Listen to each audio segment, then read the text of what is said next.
નમસ્તે મિત્રો, ફરી એકવાર અમારા યુટ્યુબ ચેનલની અંદર તમારું સ્વાગત છે। આજે આપણે વાત કરીશું રેલવેની અંદર જે ભરતી બહાર પડી છે તેની અંદર આરઆરબી એનટીપીસીમાં ભરતી બહાર પડી છે। તેમાં લાયકાત ગ્રેજ્યુએશન ઉપર ભરતી બહાર છે। ટોટલ જગ્યા 8000 પ્લસ છે। ઉંમર મર્યાદાની વાત કરીએ તો 18 થી 36 વર્ષની ઉંમરના બધા જ લોકો ફોર્મ ભરી શકશે।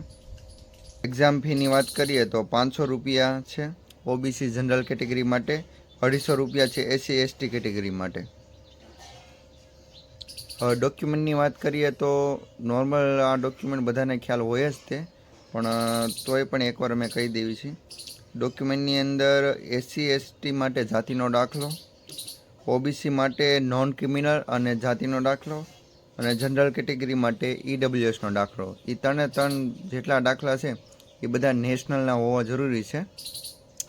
ઈડબ્લ્યુએસ કેટેગરીની અંદર કદાચ નેશનલનો ન હોય તો ચાલશે, બાકી ઓબીસીની અંદર જે નોન ક્રિમિનલનો દાખલો આવે, એસસી એસટીની અંદર જે જાતિનો દાખલો આવે એ નેશનલનો હોવો ફરજિયાત છે। હવે જે એક્ઝામ ફી 500 રૂપિયા છે એ તમને પરત મળવા પાત્ર છે ક્યારે? તમે પરીક્ષા દેવા જાઓ પછી।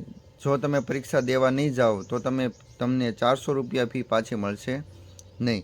એસસી એસટી કેટેગરીની અંદર 250 રૂપિયા તમને પૂરેપૂરી ફી પાછી મળવા પાત્ર છે। પરીક્ષાના સિલેબસની વાત કરીએ તો આપણે મેથેમેટિક એટલે કે ગણિતનો પાયો તમારો મજબૂત હોવો જરૂરી છે સૌથી પહેલું। પછી જનરલ અવેરનેસ એટલે કે આજ કી તાજા ખબર। તમને ખ્યાલ હશે કે આ જે નવા ન્યૂઝ હોય, જેમ કે આપણે ભારત વર્લ્ડ કપ જીતું, T20 વર્લ્ડ કપ છેલ્લે કોની સાથે રમ્યું હતું તો કે સાઉથ આફ્રિકા સામે। ભારત છેલ્લે કોની સાથે રમ્યું હતું તો કે સાઉથ આફ્રિકા સામે વર્લ્ડ કપ જીત્યું હતું। તેમાં વર્લ્ડ કપની અંદર મેન ઓફ ધ મેચ કોણ બન્યું હતું તો કે ભાઈ આ। તેવા નોર્મલ પ્રશ્નો આવતા હોય છે જનરલ અવેરનેસની અંદર। પછી રિઝનિંગ તમારું હોવું જરૂરી છે। જો તે તમારું સારું હશે તો કાંઈ વાંધો ના આવે। તેની અંદર તમારે પોતે જ તે પોતાના નાના મોટા દાખલા હોય કે ગમે હોય એ સોલ્યુશન કરવાનું હોય પોતાનો મગજ દોડાવીને, બરાબર। જનરલ અવેરનેસ કઈ પોસ્ટમાં ભરતી બહાર પડી છે તેની વાત કરીએ તો ચીફ કોમર્શિયલ કમ ટિકિટ, આપણે ટૂંકમાં કહીએ તો ટિકિટ સુપરવાઇઝર, સ્ટેશન માસ્ટર, પછી good train manager, junior account assistant કમ ટાઈપિસ્ટ, સિનિયર ક્લાર્ક કમ ટાઈપિસ્ટ, આ બધી પોસ્ટો છે જેની મેં વાત કરી। ભરવાની તારીખ આપણે